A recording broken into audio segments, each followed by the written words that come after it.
Your hair, by the way. I love your. Make sure that this is recording. Okay, it says recording. So, hello. Today I am sitting down separately from a person I literally just saw the other day, and I should have just done this podcast when I saw you the other day, and now we're doing it from like two different cities, but whatever. It's Amy, and I am super excited that you're going to do this because then I can release your picture tomorrow, and then it'll make a lot more sense with everything that you're going to say, because then people will really know you. Yay! I'm super excited too. I had a great time with you the other day, and so excited to chat more for sure. And they looked amazing. So you said that you have six different topics. Basically, like a lot of these podcasts is just for it like I might talk here and there, but it's more for you to be able to tell your story and to tell your point of view and to tell people about you. Like, people know who I am and I talk all the time. So I feel like with a lot of these podcasts, it's better if you're the one who's talking and you're the one who's leading it. So yeah, I probably should have told you that beforehand, huh? It's all right. I know now. But yeah, so I really enjoy adventures. And so I have, I think, 6 different things that I thought were pretty relevant that I've learned over the years about being someone who enjoys adventuring. And I should probably also preface this at the beginning with that I am a wheelchair user. I've been in a wheelchair my whole life. I have spina bifida, and so I don't know anything different. And so I've always grown up being an adventurous person, but always from the perspective of being in a wheelchair. So, yes. That's awesome. And that's kind of, well, I first met you through Fashion is for Everybody. Yes. And then I think that we became friends on Facebook.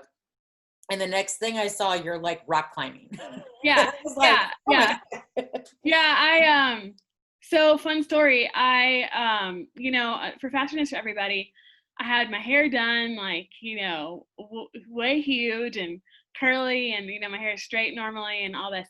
Well, the next morning I had a training run for a half marathon that I was running. And so I didn't even wash my hair.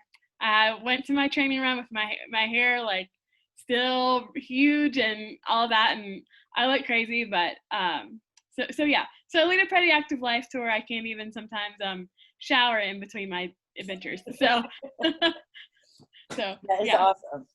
Okay, well, take us away with your 6 different points. I'm excited to hear. And as far as I know, since we're doing this through Zoom, I'll put this on through the regular podcast, and then I'll also upload the video too, so people will have 2 different ways of being able to listen to it. So perfect. There'll be some people that see you and some people that don't. Awesome. Well, I did take a shower today, and I dried my hair and all that, so good thing I did all that. Yes. So like I said, I've been an adventurous person my whole life, and I think that was pretty much ingrained in me from a very young age. I looked through some pictures of my parents recently, and this picture of me as a baby, like going on a hike, with my parents, and and I'm sure I was like, 1 or something, and so definitely there's times where I've had to be careful or concerns or whatever because of my disability, but I do think the general premise that I was going to be an adventurous person and not sit at home and do whatever I wanted to do was ingrained in me from a very early age. And so I think that is a really good starting point where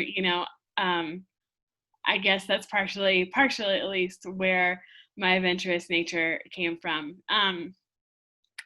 So the first thing is that for me personally, I think adventures are necessary. They're necessary for, my enjoyment. I love going and doing new things. But I've learned something really interesting about myself during the pandemic.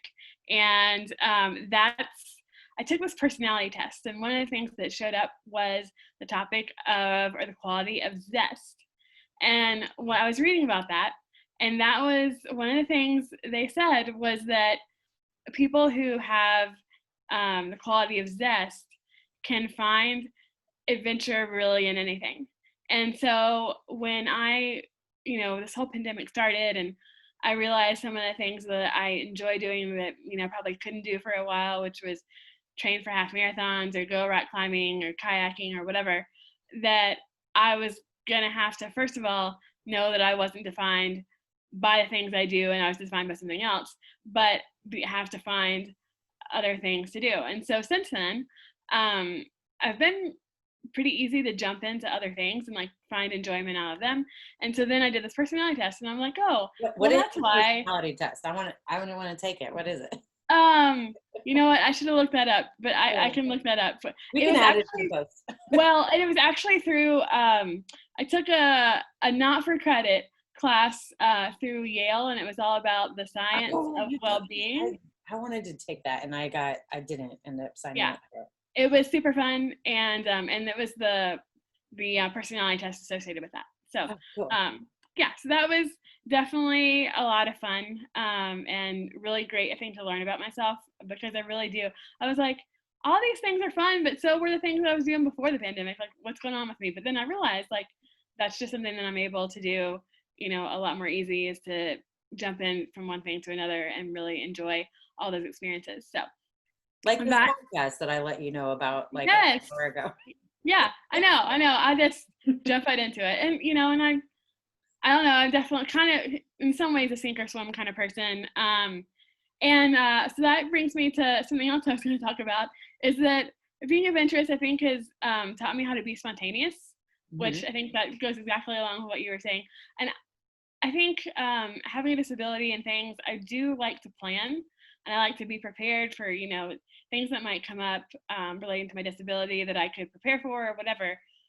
But sometimes if you really want to be adventurous, you kind of just can't do that. You've just got to, you can prepare and think through things, as much as you want, as much as possible. But at the end of the day, sometimes you just have to jump in and figure out, and you can't know the next thing that's going to happen. And just like I didn't know a couple hours ago that I was doing this podcast, that sometimes you just have to learn to be spontaneous and to know that things are going to turn out just fine, and just how to jump in. And so that's really something, I've learned a lot.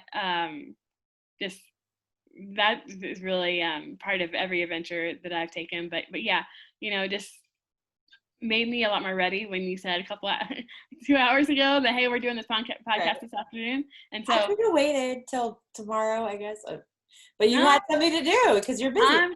I'm ready to go. Definitely ready to go.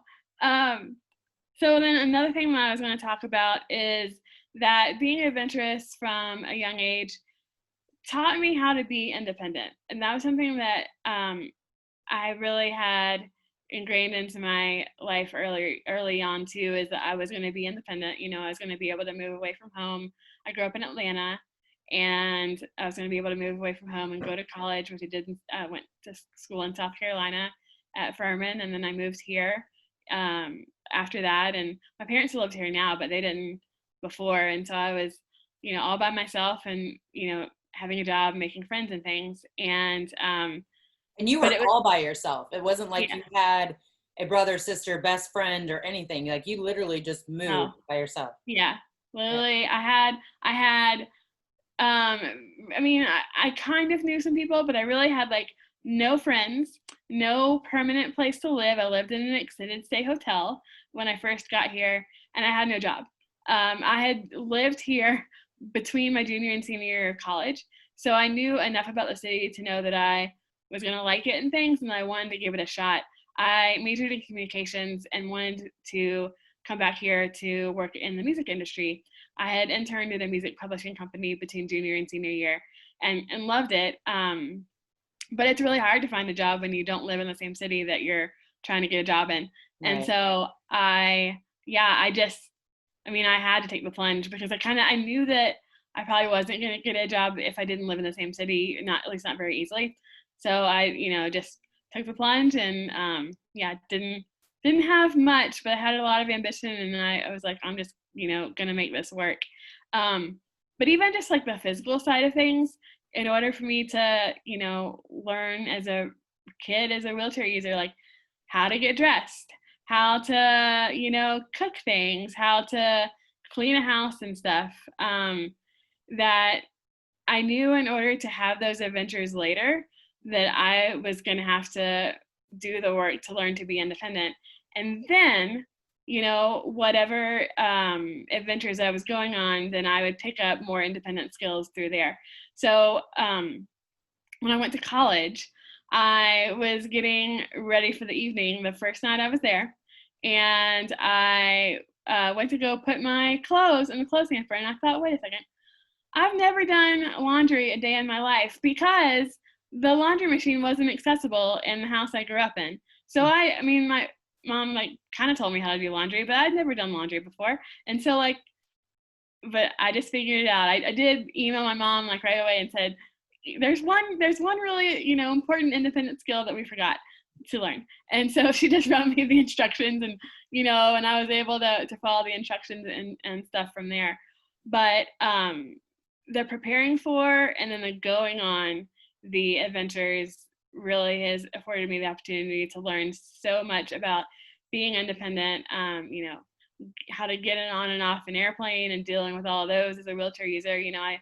I wouldn't, know some of those if I wasn't adventurous and things like that. Now, are you the But type of person that will ask for help, or huh, when you need it, or will you just do everything yourself? so that was feeding into my next point. I think We're yes, on the same you wavelength. are so good. So I don't really ask for help very well sometimes, but I think I've learned that, I can do more sometimes asking for help. So, if I'm just stuck somewhere at an airport, or, a better example would be if I'm trying to, get on a raft to go rafting somewhere, rather than not ask for help to get on that raft so I can go down that river, I'm so much better off in life if I just suck it up and ask for help so that I can go, and have that adventure. Because Have you done that? Have you been um, rafting? yes, I've been rafting before. It's been a long time, but I've been rafting before. But I mean, I kind of thought about I'm missing out on, so much if I don't, ask for help. And sometimes I really have to think about that because being independent was really ingrained in me from a young age. And I think sometimes that messes with my perception of people with disabilities. I want people to see people with disabilities in general as being independent. And I sometimes have to realize that's not, what it's all about. And I feel too that I've made some really deep friendships through people when I've needed help with something. And they're not always judging me for it, or they're not always, thinking, oh, she's a poor little wheelchair girl, she can't do. I mean, they're just helping as a friend, and they see the same goals that I do, that I want to go and do anything that anybody else does. So I think that that I've just made some really deep friendships through needing help, and doing it more, asking for more help, has really made me more comfortable with asking for help more in the future, knowing that people didn't think I was weird or whatever. So yeah, so but still asking for help can be hard. And my really close friends will just know if I'm struggling so I don't have to ask. They know that's easier than if they just do the whatever the thing is and I don't even have to ask. So that's definitely something that is. Does that frustrate you sometimes? Not from your good friends who already know or something, but if somebody tries to help you and you're capable, or you want to try, Yeah. or then are you just let me do it? Yes. Yeah. If people will jump in front of the door to try to open a door for me, and they don't open it properly, I can't get through without running into them, and I'm I could have done this so much better myself. So yeah, so that definitely frustrates me. I do really enjoy being independent, but I do feel and I feel my really good friends know that too, and they're only going to help me if they're there's no way, she doesn't have. And so I think people knowing me and learning what I do need help with is a big thing. But yeah, if people try to help me and I don't need it, then that's definitely can get frustrating for sure. Let's see.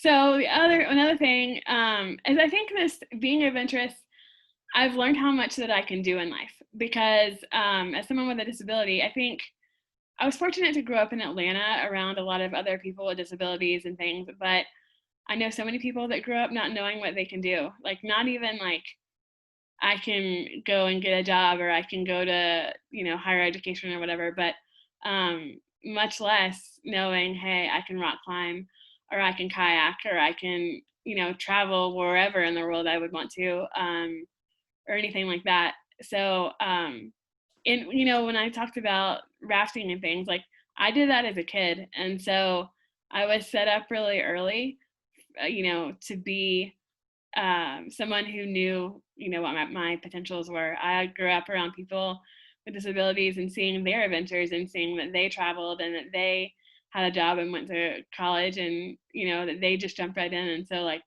I could too.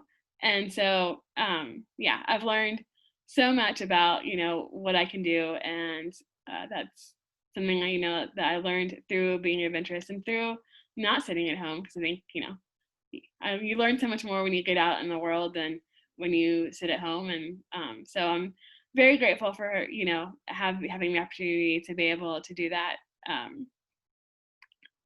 Okay. So then another thing that I wanted to share that I think this is a hard thing for me to realize is I've learned how to be a work in progress, and that no one is disappointed in me if like I'm still that work in progress, and to have that grace for myself. When I was crazy enough before this pandemic started. I went skiing twice already this year, which I'm Yeah, because so we great. were trying to get together to do an able youth shoot, and you were like, Yeah, I'm going to Aspen or wherever you went, yeah, or Vale or yeah, something. And I'm like, okay. yeah. And then, I know. yeah, and then you went again. I'm like, oh, she's Yeah, skiing. no, Like, crazy not. timing, right? Yeah. Crazy timing. So I went to Aspen in January, and then I went to Vermont the second time around. And when I went to Vermont, I was meeting people there, but I didn't know anybody. I didn't travel with anybody or whatever.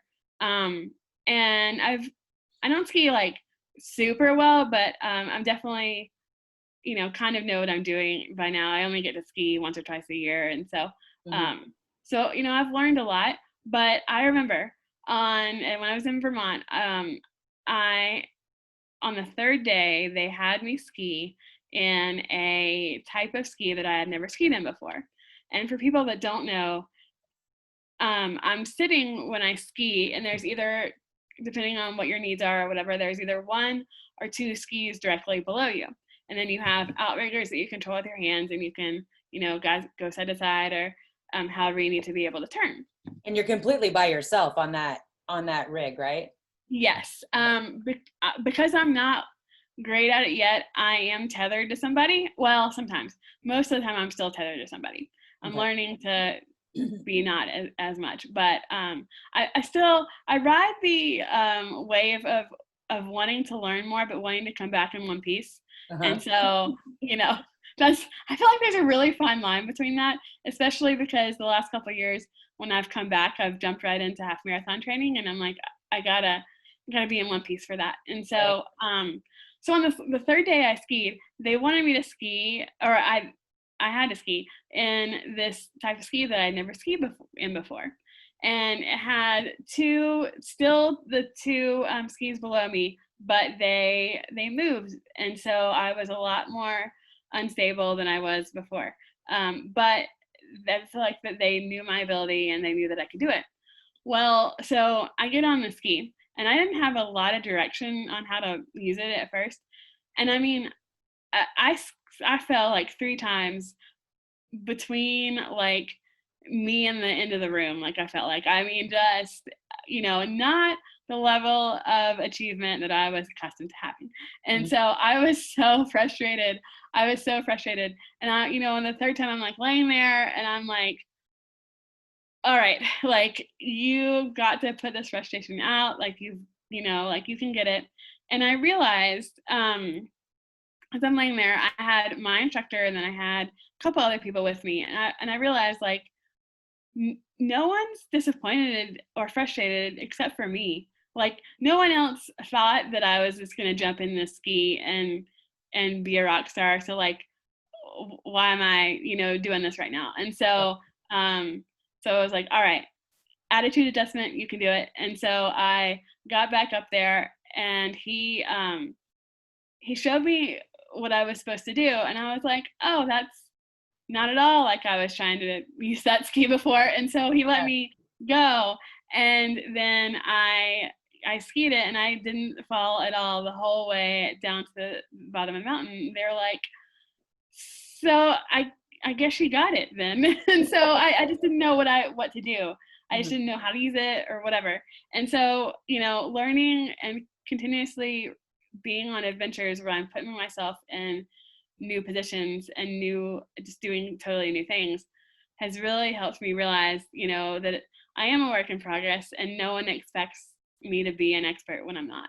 And so that's a lesson that I have learned over and over, and will have to continue learning over and over, because I'm a perfectionist and like for people to see me do well and stuff. And so that's something that's been really, important in my life. And then the other thing also comes out of Vermont.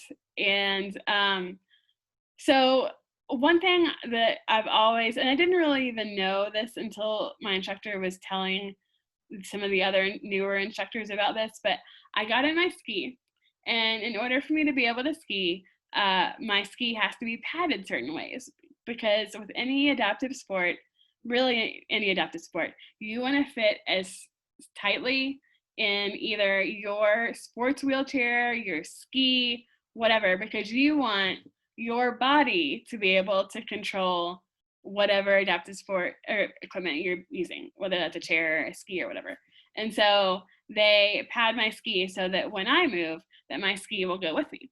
And they do that because just because of my body shape, I'm not very symmetrical. And so, and I'm much shorter than the average, 38-year-old. And so, so my instructor was kind of behind me, but he was kind of, right behind me. And he was saying, we pad her ski like this because, and pretty much everybody with spina bifida has the same body type. So, we do this for everybody because she's a really good skier.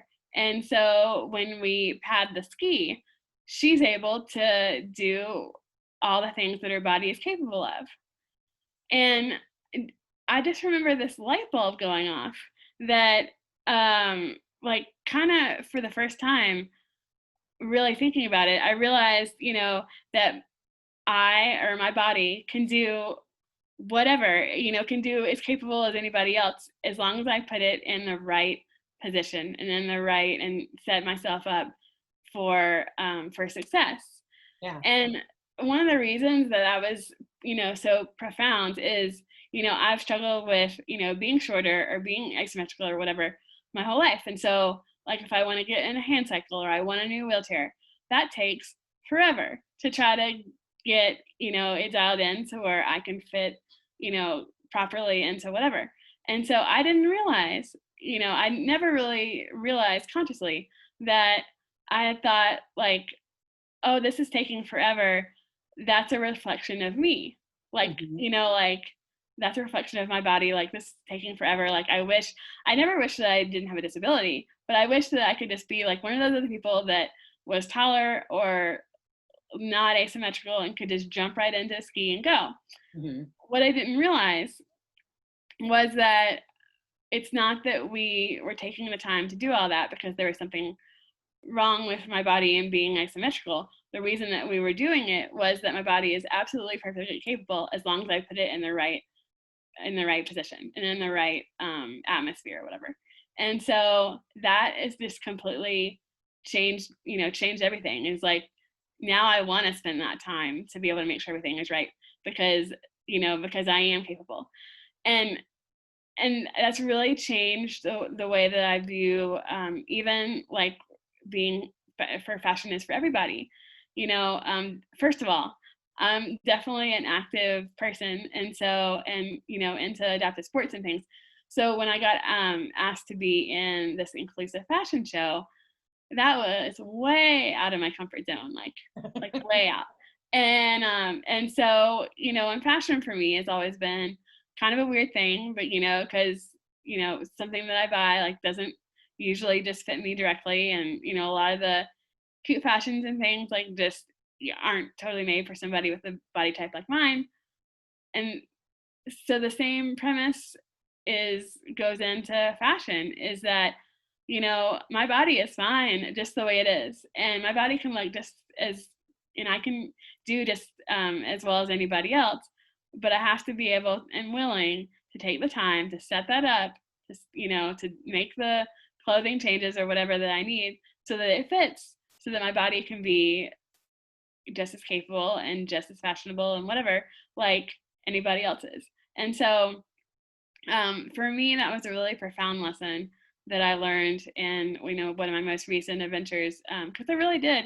I was like, man, I always wish that things were that I was more symmetrical or taller or whatever. But then I kind of realized, okay, I'm as capable as anybody else, and like I can do whatever. I just have to take the time to set it up right. And Right. so, And I think that everybody's in that same boat. It doesn't yeah, like just yeah, if you're in a wheelchair or if you're 5'5", whatever, like there's just, everybody has those same feelings. yeah. But I think that that's awesome. So were you like that as a kid? Like I know if your Vermont trip was this year, Mhm. and you said you're 38. Yeah. I think 38 is a magical number where like light bulbs just go off and you're just like, Yeah, whatever, right. this is who I am, love me, hate me, like whatever. And like we just, Yeah. I don't know what it is. That's the year I kind of had a light bulb go off. But That is so funny that you say that, because I just kind of thought it was just me or whatever. So I that's don't good know. to know. I mean, No, this is when good to I know. was 38 when I started Beautiful Strength. And that was like, I don't know, February or April or something like Yeah. that, where I was just like, I'm over Yeah. it. But that, have you always been kind of like this though? Like, I mean, obviously you had that aha moment at 38, but like when you were 15, 16, 17, 20s, 30s, like, have you always kind of been like how you are now? I mean, it's not like you like your personality completely changed. No, no, I think I'm an only child. So I'm an only child and have a disability. And so like if whenever I kind of realized, I guess that if I went somewhere that I didn't have a sidekick with me, I didn't always have somebody who looked like me that was going to be there. I might be the only person in a chair. And so like, I think I learned that I had to jump into things. Like there was not going to be anybody, walking in the door with me so, and I had to make sure that things were, that I, could participate. And so, yeah, I think I've always been really outgoing. And I think I had to make my own adventures sometimes too. And I think in a weird way, things being sometimes not as accessible. I mean, now, but especially when I was a kid, it was like, all right, life's just going to be an adventure, like, because I never know what I'm going into sometimes with, accessibility or whatever. And so, like, I guess that's just from an early age, that's how I learned to live my life. It's like, I can either get really frustrated with this, or I can just, think of this as another adventure to have to walk, around a whole huge building to be able to, because I can't get downstairs, or, to go find the accessible bathroom that's like a mile away or whatever. Like that's just how life is. And so I think you can either get really frustrated with that, or you can just realize, okay, this is part of today's adventure, And so I think, I did learn that at an early age, and kind of always been that way. Yeah. Okay. Was that 6 points or was that 5? That was 6. It was all of them. Okay. Um, But I didn't leave room for you to talk or ask follow-up questions. So there you go. oh, okay. So have you ever ran into like something that you haven't been able to do? Like you were like, oh my God, this is like the thing that I really want to do. And then you haven't been able to do it. Like from what it seems like from my perspective of knowing you for like 2 years now, you kind of like do everything, but who knows, like behind the scenes or whatever. And then also what's on your list to do? Like what's on your like checklist to go. I don't want to put that in a negative way, like you haven't been able to do it. Like, but Yes. then you were like, oh, I'm gung-ho and I'm going, and then all of a sudden you're like, oh, okay, never mind. And Yeah. then either Yeah. rearranged or re-adventured or Sometimes, actually, even just in commonplace things, parking is like that because I have a minivan and I have a ramp off to the side, and so sometimes I'll get somewhere, and I'll be like I can't get out of my car, like and usually I find some way to do it or whatever, but there definitely have been times where I'm like I don't know, but in terms of big events, I think for the most part, I found ways to do most things. And sometimes I've needed more help than normal, than usual. I wasn't very good at water skiing. I tried it, but my balance wasn't very good, and so that's something that I did not necessarily repeat doing. But I tried it, and that's the other thing too is like sometimes I just try things once and it's like this is probably not for me. right. But Well, and and there's I, definitely been things that I've done that I'm like, okay, never mind, I'm not doing this yeah, again. that is checked off my list once, and that is enough. So Right. I can say I've done it. I think in terms of other things, I am super excited because I met recently with Nashville Rowing, and they have one adaptive rower, and they're wanting to have more rowing, and so that's something that I have never done before, and so that's just something local that I think would be fun. And then something bigger, I have only been out of the country twice. I've been once to Vancouver, Canada, and then once to the Bahamas when I was little. And definitely not right now. I'm probably not for a long time. But I would love to go to Europe. Mhm. And I think typically, a lot of times other countries are not as accessible as, over here. So I think that would be definitely a new challenge. And even before COVID, I had looked and there's accessible travel groups and things. And so I wouldn't care at all if I didn't know any person on the group. But if they had already set it up to be accessible and they're guiding a tour, I mean, set me up, like that would be totally great. But I sometimes when I worked at my previous job, now I'm executive director of Able Youth, and it's a wheelchair sports and independence nonprofit for kids. But Yeah, talk about that a little bit too. yeah, Add but that in. before I did that, a guy I used to work with got me really interested in the Tour de France, and so when they're riding the bikes all through, they go to not just France, but a lot of times they'll go like to Switzerland or whatever, and they'll show the scenery, and it is just fantastic. And so I have an adventurous friends that I do some of my adventures with, and I'll take a picture of the screen of the scenery they're showing, and I'm like, we have to go here, and so yeah, a big trip like that would be something that I would love to do. I think that would be fun with either with a travel group or with somebody who could help me, because I do have like my mentally prepared for that. I might need help in that kind of trip, Mhm. so that would be Now, fine.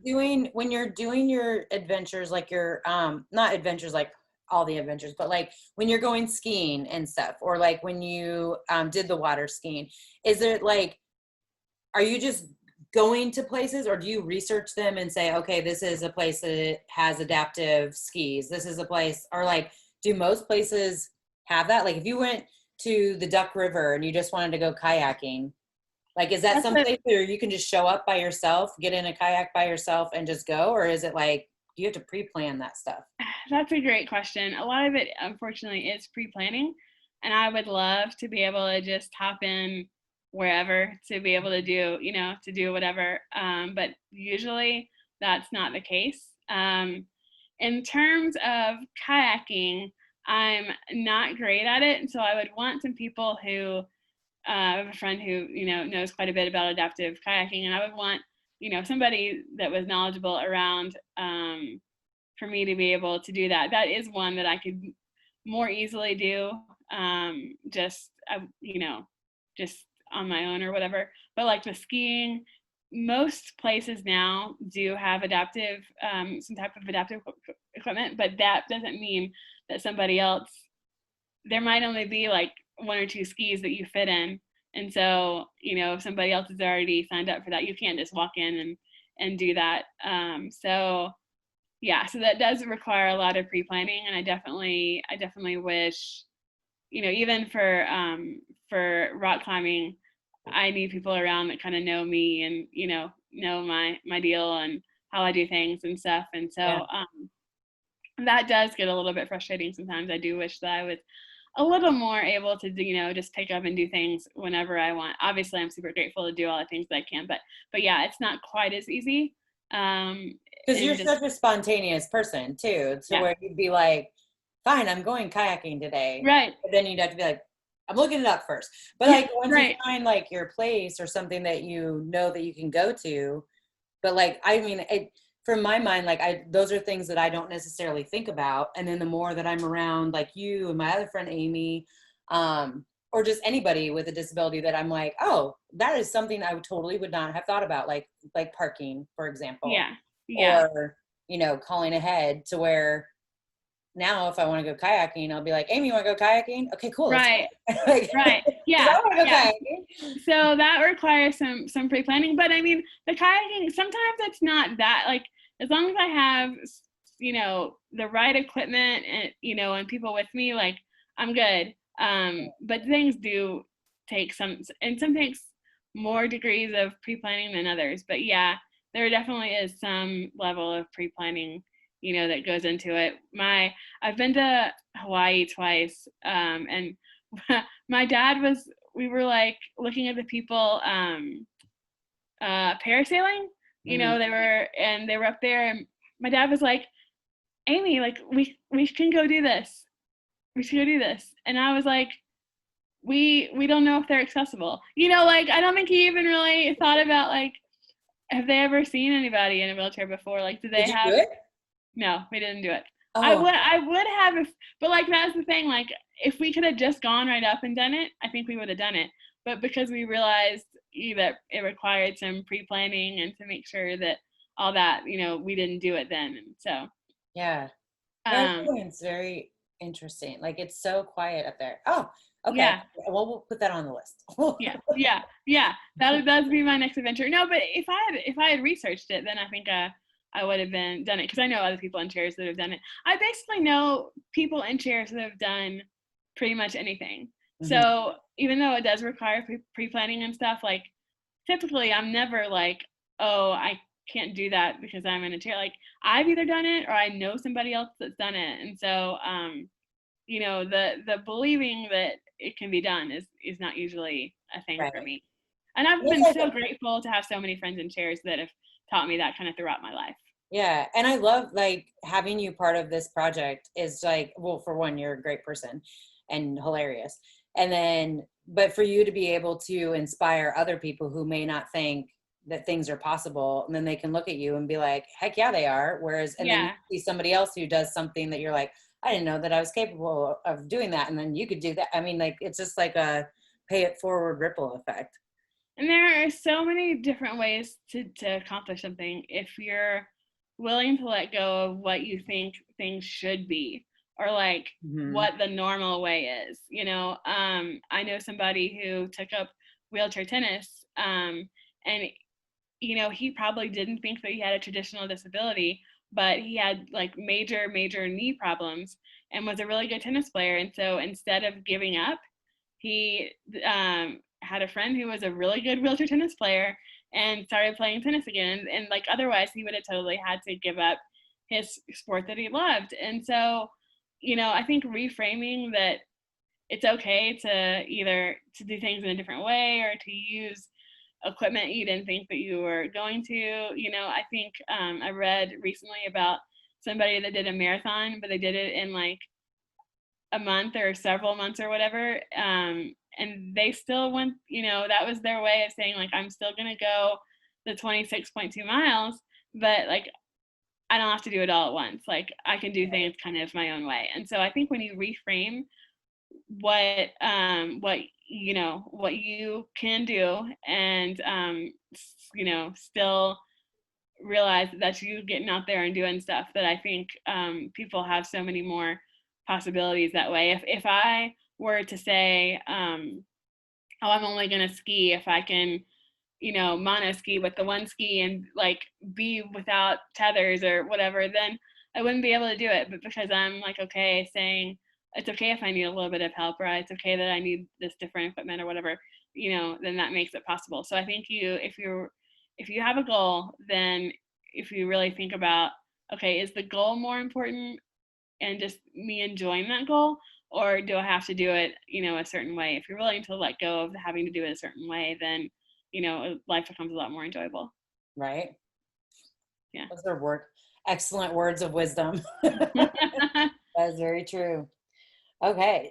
Did you want to talk about Able Youth a little bit?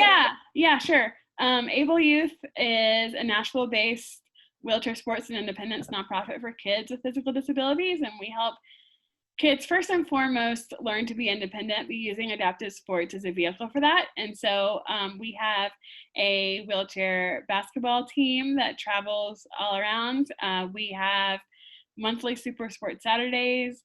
We do all kinds of different athletic trips and things like that. But we also really focus on independence. And so when they're with us, when the kids are with us, they're learning independent skills, even if sometimes they don't know that they are. We're teaching them how to hold things while they push their chair, or if they're around us, they open the door by themselves. People don't open the door for them. And we have a yearly independence camp that we help our older kids learn how to be independent, because sometimes it's a lot easier for mom and a lot quicker for mom and dad to jump in and do things. And so we help them get away from their parents for a weekend, and they have to do everything themselves. I think it's eye-opening both for the kid and for their parent that, like if I just give them a minute and didn't do stuff for them, like they're perfectly capable of doing all kinds of things. And so it's really great. I see myself in those kids every day. I remember what it was like being them and struggling and thinking like taking dress was always going to take me an hour, and now it takes me 5 minutes. That you have to practice, and it's going to be frustrating at the beginning, but you have to practice, and and little by little learning what my possibilities were in adaptive sports, and learning the way that being involved in adaptive sports then enabled me to have something in common with my able-bodied peers at school. And I will always remember that I was in my biology class before class, and the star of the high school basketball team came in, and he was older than me, and I didn't know him, but I knew that he was on the basketball team, and I knew he had a game last night, and I knew that I had a game last night, and I knew that both of our teams had won. So, I was able to strike up a conversation with him just by saying, hey, I heard you guys won your game last night. So did my team. And so those, I think, there are kind of connections that sports is really important for, that, boosts your confidence, and then it enables them to be able to have conversations with, their peers at school. And so just to see these kids come in not knowing what they're capable of, and then flourish and learn and grow, and then go on to college or the workforce or wherever they are, it's just been super rewarding. I'm super grateful to be part of that. And so Able Youth, ableyouth.org, and you can check that out and learn more. We've got videos and pictures of the kids in action, and they're awesome. And so definitely check it out. It's ableyouth.org. Yep. Write that in there. Awesome. Oh, so cool. Okay, well, we are coming up to, I think, Zoom's so confusing to me, because sometimes it records the whole time, and then sometimes it just says, hey, you have 10 minutes left. And then it says it's recording still. It does. I think I'm like, I don't know, are we getting bonus time, or what's going on? Because it's 5:17, so it should totally be like right now, it should be done. But whatever, let's keep talking. Do you have any other resources for people, like the Achilles, or where you're going climbing, or anything like that? Like, I know you're in the Nashville area, and obviously a podcast can be listened to from anywhere, but do you have any resources or anything for people? Yeah. So Achilles is actually an international organization. And so there are lots of chapters in the US and then abroad. And so Achilles International pairs people with and without disabilities to train for and run mainstream races, whether they're brand new and would not be able to do even close to a mile. It's getting people just out there and moving. And then we have people that qualify for the Boston Marathon and everything in between, in my chapter. But it's people who are visually impaired, people that are wheelchair users, hand cyclists, all kinds of disabilities and things. And so that's been great for me, to be able to both participate in the races and then to be able to make friends along the way. I have so many great friends that I wouldn't have met otherwise. And so that's one. And then Fashion is for Everybody is explores Alicia. inclusive, yeah, inclusive fashion, and it's just been really great to be a part of people of all ages, body types, abilities, everything. That's been great. And then you asked about climbing. That is through Catalyst, and Catalyst has, I think, 9 chapters in the Southeast, but there's other adaptive climbing all over around. And so that is also people of all different physical disabilities learning to climb. And we do it at a climbing gym, and then hopefully one day we'll be able to find somewhere to get out and climb. There's not very many accessible approaches to be able to climb in Tennessee, but there's a good place in Alabama that hopefully I'm all about climbing, like a climbing wall. Yeah. I don't know if I could do like off the side of a cliff. I don't know either, and I think I want to, and it seems so fun. But I think at a climbing gym, it's like, oh, do the next one is the blue one, and then the red one, and then and that they're gonna be like able to be used. And I'm like, well, what if I like get up a mountain or like part of the way, and I just like that's gonna be my one thing that I think is gonna be in my mind would be so fun, and I'll get there and be like, oh, this sucks, like I can't do any of this.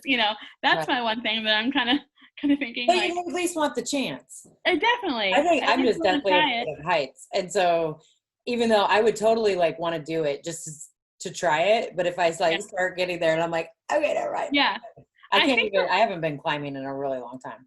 The way that I climb, I am so close to the wall that I think I have definitely looked down, but I think my focus is so like on the wall in front of me that I don't notice How being high up you are until you yeah. see a picture where you're like just hanging there. Yeah.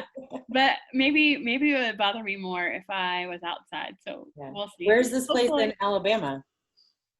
I think it's called like Sandrock. Maybe it's like 2 hours away or something like that. Okay. And so other Catalyst chapters have gone, and I haven't gone with them yet. And so I was probably going to go on one of the trips this year, which it doesn't look like that's going to happen. But that is fun. Other places, like the DC chapter said they had a place that the person that was in a chair then had to rappel down because the approach to go from the bottom up wasn't accessible, but the top was. And so they rappelled down and then climbed back up. Yeah. Oh man, I bet that person has biceps galore. I know. I bet it was so tiring. Yeah. Yeah. But I'd do it, but I bet it's super tiring. Yeah. So. Have you rappelled? I have not. You get to rappel after you get to the top, but like. Yeah.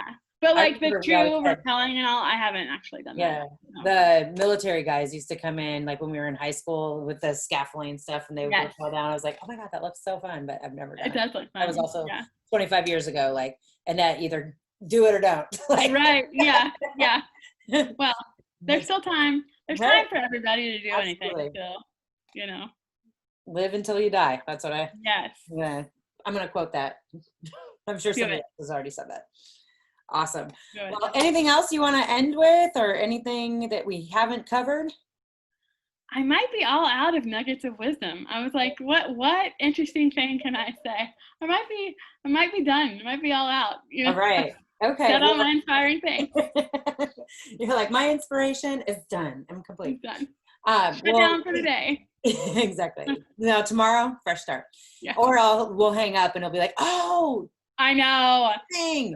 Then That's just send usually it how. to me and we add it into the words part. But Yeah. cool. Well, I'm so glad you did this. I thoroughly enjoyed photographing you the other day, as well as getting to know you even more, because you're a go-getter and you're just an encourager, and like, wheelchair or not, man, you like are thriving and like just living. And I think that is just, that's super inspiring, and definitely the type of people that I want to be around, and like encouraged me to get off my butt and go do something Huh. too. And I think maybe this is my negativism. It's like the pandemic, like this is still like life. And like, I think some people are waiting on this to be over to do whatever. And I think there's so much that we can still accomplish, during this time. It might be different than what we thought it looked like, but definitely I'm Right. still trying to learn and grow, every day. And so I think, everyone can do the same and not necessarily view this as a waste of time. Yes. Oh, beautiful. Beautifully said. Okay, well, we'll just end it on that, because I think that's a great way to just say goodbye. So Sounds thank good. you so much for being part of it, and I hope to see you in person soon. Yes. Thank you. All right.